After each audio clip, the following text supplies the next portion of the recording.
الحمد لله كفى وسلام على عباده الذين اصطفى أما بعد أعوذ بالله من الشيطان الرجيم يا أيها الذين آمنوا كتب عليكم الصيام كما كتب على الذين من قبلكم لعلكم تتقون صدق الله العلي العظيم۔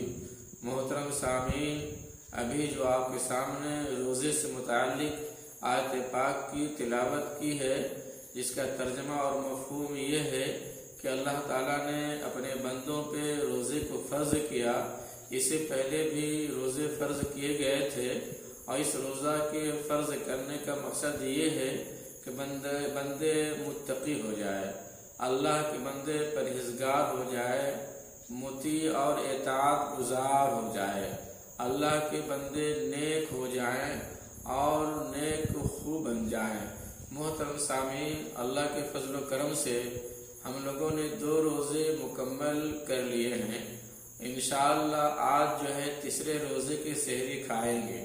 محترم، روزہ تو نام ہے 3 چیزوں سے رک جانے کا، 3 چیزوں سے باز آ جانے کا، کھانے سے، پینے سے، جمع کرنے سے۔ یہ تو خیر رک نہیں ہے، اس کے بغیر تو روزہ ہی نہیں ہوگا، مگر اس کے علاوہ بھی اپنے آپ کو کچھ چیزوں سے باز رکھنا ہے، کچھ چیزوں سے بچنا ہے، جیسے دل آزار بات، دل شکن گفتگو۔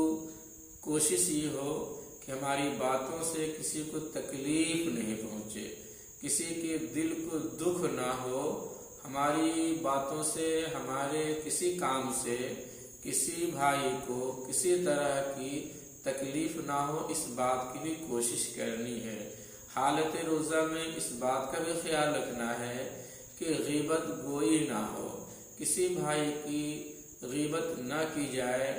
غیبت بہت ہی فعل شنی ہے، بہت ہی کار مکروہ ہے۔ قرآن نے بڑی اس کی عجیب و غریب انداز سے مذمت بیان کی ہے، بلکہ قرآن نے یہاں تک کہہ دیا کہ جو بھی غیبت کرتے ہیں گویا کہ اپنے مردار بھائی کا گوشت کھاتے ہیں۔ کون پسند کرتا ہے کہ اپنے مردار بھائی کا گوشت کھائے؟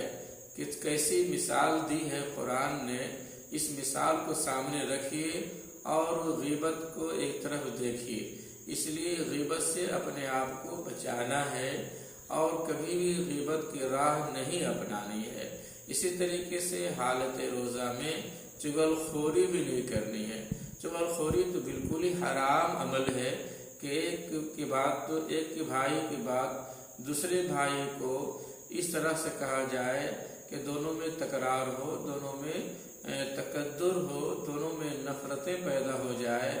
اس لیے ان عمل سے اپنے آپ کو بچانا ہے، گالی سے، گلوز سے، لایانی کاموں سے، لایانی باتوں سے اپنے آپ کو بالکل بچا کے چلنا ہے۔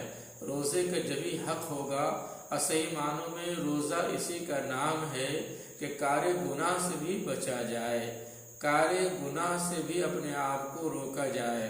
محترم، روزہ رکھنا بھی ہے اور روزہ کو سنبھالنا بھی ہے۔ کوئی بھی عمل کرنا ہوتا ہے تو عمل کے ساتھ ساتھ اس کو سنبھالنا بھی پڑتا ہے۔ اب دنیاوی کام کرتے ہیں یا دنیاوی مال و اسباب، مال و متاع جمع کرتے ہیں، تو جمع کرنے کا مطلب یہ نہیں ہے کہ گھر میں لا کے جہاں تہاں پھینک دیجیے، اس کو کہیں پر ڈال دیجیے، اس کو جہاں تہاں رکھ دیجیے، بلکہ اپنے مال و متاع کو، دنیاوی اسباب کو آپ گھر پہ لاتے ہیں تو اس کو بحفاظت رکھتے ہیں۔ جیسا مال ہوتا ہے اسی کے شان اس کی آپ حفاظت کرتے ہیں۔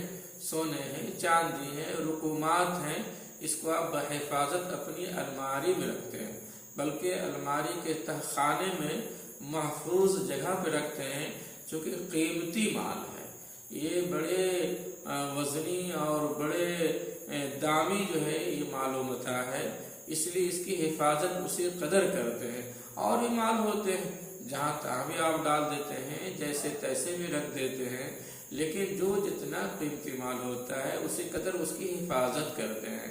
محترم، یہ روزہ یا رمضان اس کو معمولی مت سمجھیے، بہت قیمتی مہینہ ہے، بہت ہی افضل ترین یہ مہینہ ہے۔ اللہ نے اپنے بندوں کو خاص طور پہ یہ مہینہ گویا کہ عطا جو فرمایا ہے، اور اس کے پیچھے جو مقصد ہے کہ گناہ گار بندے تائب ہو جائیں اور اپنے گناہوں سے توبہ طلع کر کے تقرب حاصل کرے، اللہ کی قربت حاصل کرے، اللہ کے قریب ہو جائیں۔ بھٹکے ہوئے بندے وہ اللہ کے نزدیک آ جائیں، بے نمازی ہو جائیں، اور گناہ گار بندے، خطا کار بندے، سیاہ کار بندے وفادار اور وفا شعار بن جائے۔ اصل روزے کا مقصد یہی ہے کہ اللہ نے جو روزے کو فرض کیا ہے۔ تو محترم، یہ عمل جو ہے بہت عظیم عمل ہے روزہ رکھنا، اور جو یہ عظیم عمل ہے تو شیاطین کی کوشش ہوتی ہے کہ اس عمل کو خراب کرے، برباد کرے، تہوبالہ کر دے۔ اس لیے ہمیں اور آپ کو شیطان کا مقابلہ کرنا ہے، اور شیطان کے ہر داؤ پیچ سے اپنے آپ کو بچنا ہے۔ تو روزہ رکھنا اور پھر روزے کو سنبھالنا، روزہ تو رکھنا ہی ہے کہ آپ نے روزہ رکھ لیا، لیکن روزہ رکھ کے روزے کو سنبھالنا بھی ہے۔ ایسا نہ ہو کہ آپ کوئی اچھے اعمال کر رہے ہیں، اس کو آپ سنبھال نہیں پا رہے ہیں، وہ ضائع ہو رہا ہے۔ تو ضائع ہونے سے اپنے اعمال کو بچانے ہیں۔ آپ پانی جو ہے ٹنکی میں بھر رہے ہیں آپ، لیکن اس بات کی کوشش ہو کہ ٹنکی میں کہیں لیکیج نہ ہو، کہ پانی بھرا رہے، پانی ضائع نہ ہو۔ اسی طریقے سے کوئی بھی سامان کہیں پہ آپ رکھیں تو اس بات کی پوری کوشش ہو کہ وہ سامان ضائع نہ ہو، وہ سامان جو ہے محفوظ رہے۔ تو محترم، آپ بھوکے رہ کے، پیاسے رہ کے، شدت پیاس کو برداشت کر کے، شدت بھوک کو برداشت کر کے دن بھر آپ نے روزہ رکھا اور بے کھائے پیے رہے، آپ پیاس لگی ہوئی ہے، طلب ہے پانی کی، آپ نے پانی سے اپنے آپ کو بچایا، کھانے کی طلب ہے، کھانے سے اپنے آپ کو روکے رکھا، اتنا مجاہدہ آپ نے کیا، اتنی محنتیں آپ نے کی ہیں روزہ رکھنے کے لیے، لیکن چلتے پھرتے کچھ ایسے اعمال ہو جاتے ہیں جو یہ عظیم عمل ضائع ہو جاتا ہے۔ اس لیے ہماری اور آپ کی کوشش ہو کہ روزہ کو رکھیے بھی اور روزہ کو سنبھالیے بھی، کوئی عمل کیجیے بھی اور اس عمل کو بچائیے بھی، اور یہی ہماری اور آپ کی کوشش ہو۔ اس مہینے میں بڑے بڑے اچھے اعمال ہوتے ہیں۔ الحمدللہ روزہ تو رکھتے ہی ہیں، یہ تو فرض ہی ہے اور ہمارے ذمہ، لیکن کچھ ایسے اعمال ہیں۔ افطاری کے وقت، یہ بہت قیمتی وقت ہے، یہ وقت ضائع نہ ہو۔ تراویح جو ایک عمل ہے، یہ بھی ایک عظیم عمل ہے، جس نماز میں 20 رکوع 40 سجدے ہوں، 40 سجدے پہ مشتمل، 20 رکوع پہ مشتمل، یہ جو ہماری تراویح ہے، جو قرآن پاک اس تراویح میں پڑھا جاتا ہے، تلاوت قرآن کی جاتی ہے، کتنا حسین عمل ہے، اس میں کتنے ثواب ہیں، اندازہ نہیں لگا سکتے آپ۔ اس لیے تراویح والا عمل بھی ضائع نہ ہو، تراویح والا عمل بھی ہماری کوتاہی کا سبب نہ بن جائے، ہماری معمولی کوتاہی سے تراویح کی برکت نہ چلی جائے۔ اس بات کی کوشش کرنی ہے کہ تراویح کو تراویح کی طرح پڑھنا ہے، تراویح کو تراویح کی طرح ادا کرنا ہے، قرآن کو قرآن کی طرح سننا ہے، جیسا کہ قرآن کا حق ہے اسی انداز سے قرآن کو سنا جائے، قرآن کی تلاوت کی جائے، قرآن کو پڑھا جائے، اور اپنے دل میں قرآن پاک کی عظمت کو لے کر کے قرآن عظیم کی سماعت کیجیے، تاکہ اللہ تعالیٰ زیادہ سے زیادہ ثواب اور برکت عطا فرمائے۔ سحری کا عمل ہے، اب سحری اٹھتے ہیں، ایسا نہ ہو کہ سحری میں صرف کھا لیا آپ نے، نہیں، سحری کے ٹائم میں اٹھیے، یہ بہترین وقت اٹھنے کا ہے، یہ وقت سحری بھی ہے، وقت تہجد بھی ہے۔ پورا سال تو ہم سحری نہیں کھاتے ہیں، نہ تہجد کے وقت ہر آدمی اٹھ پاتا ہے، کچھ ہی ایسے خاص بندے ہوتے ہیں جو بڑے تہجد گزار ہوتے ہیں، وہ ہر وقت تہجد ماشاءاللہ ہر دن جو ہے کم و بیش راتوں میں اٹھ کر تہجد ادا کرتے ہیں، لیکن سارے بندے ایسے نہیں ہوتے ہیں۔ جو تہجد گزاری کر پاتے ہیں، لیکن اللہ تعالیٰ نے رمضان کے مہینے میں سحری کی برکت سے ہر ایک کو اٹھنے کا موقع دیا ہے، اور تہجد کے ٹائم میں اٹھتے ہیں، یا تو سحری کھانے سے پہلے 4 رکعت پڑھ لیجئے، یا پھر سحری کھانے کے بعد 4 رکعت ادا کر لیجئے۔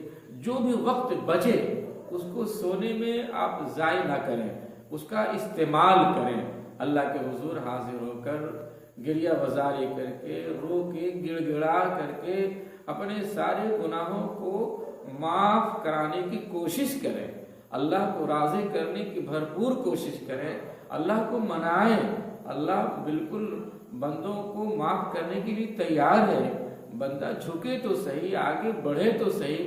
اللہ نے جو موقع دیا ہے رمضان، اللہ نے اپنے فضل و کرم سے جو عطا کیا ہے، اور رمضان آئے اور ہمارے ذمہ گناہ رہ جائے، رمضان چلا جائے ہمارے ذمہ گناہ بچ جائے، ہماری معافی نہ ہو، ہماری خطاؤں اور ہماری لغزشوں کی معافی نہ ہو، اور رمضان بھی چلا جائے، بڑی محرومی کی بات ہے۔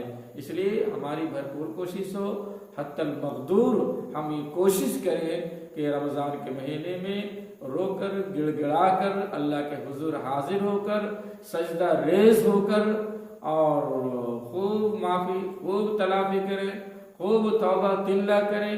اللہ انشاءاللہ ہماری خطاؤں کو معاف کر دے گا۔ اللہ تعالیٰ ہمیں زیادہ زیادہ روزے کی قدر دانی کی توفیق عطا فرمائے۔